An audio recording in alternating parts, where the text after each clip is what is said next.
Auntie Dodo here. Yes, the talking head is me. My niece did the painting. It's her voice. I'm dead, so voiceovers won't work. It's the best compromise we could think of. Happy listening. To Those Who Follow in Our Wake by Bertolt. Brecht. This was written in 1939.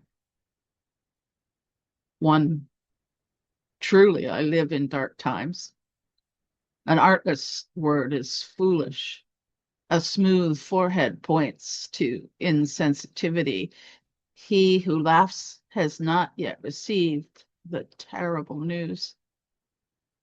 What times are these in which a conversation about trees is almost a crime, for in doing so we maintain our silence about so much wrongdoing? And he who walks quietly across the street passes out of the reach of his friends who are in danger? It is true, I work for a living. But believe me, this is a coincidence. Nothing that I do gives me the right to eat my fill. By chance, I have been spared. If my luck does not hold, I am lost. They tell me, eat and drink. Be glad to be among the haves. But how can I eat and drink when I take what I eat from the starving, and those who thirst do not have my glass of water, and yet I eat and drink? I would happily be wise. The old books teach us what wisdom is: to retreat from the strife of the world, to live out the brief time that is your lot without fear, to make your way without violence, to repay evil with good. The wise do not seek to satisfy their desires, but to forget them. But I cannot heed this. Truly, I live in dark times. 2. I came into the cities in a time of disorder.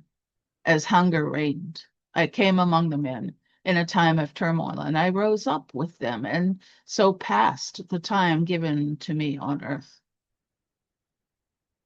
I ate my food between slaughters.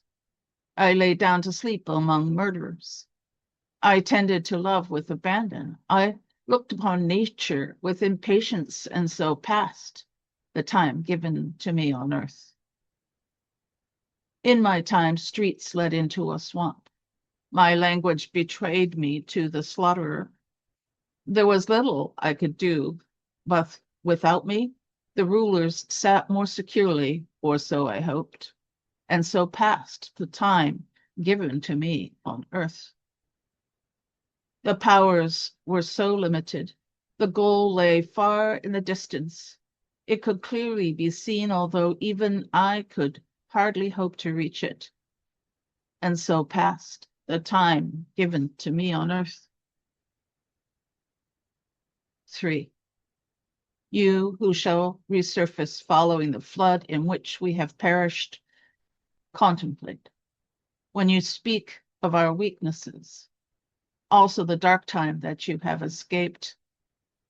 For we went forth, changing our country more frequently than our shoes, through the class warfare, despairing that there was only injustice and no outrage. And yet we knew even the hatred of squalor distorts one's features. Even anger against injustice makes the voice grow hoarse. We who wished to lay the foundation for gentleness could not ourselves be gentle. But you, when at last the time comes that man can aid his fellow man, should think upon us with leniency. Last week's poem by Adrienne Rich was a reply to this. She ends it with trees. It's a very interesting conversation across time. But as to the war that we are currently in, that Adrienne Rich was in, the war of 1914 got triggered by an assassination. because formerly known as the First World War, the war to end all wars, it wasn't the first. Not really. It turned out that the imperialism and the desire for global domination that ran it, or got it started and kept it going for a while, it had a pretty short shelf life. Violence continues, and it continued after World War One. And then, of course, what became World War II starts not long after, 1939. More desire for domination, an invasion of Poland. Why, that sounds familiar. That ends badly. So many people were murdered, it's impossible to accurately count. We kept going with the violence, more war. Oh, pardon me, conflicts, more conflicts. Brecht says, when at last the time comes when man can aid man, it's never going to happen, and yet it's already here. It depends on the scale at which you want to see things.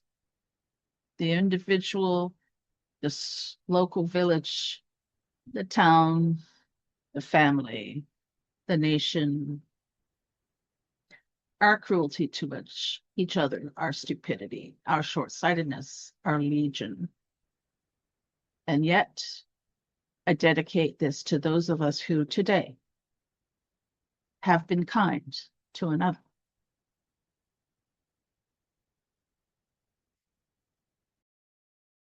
That's it for today.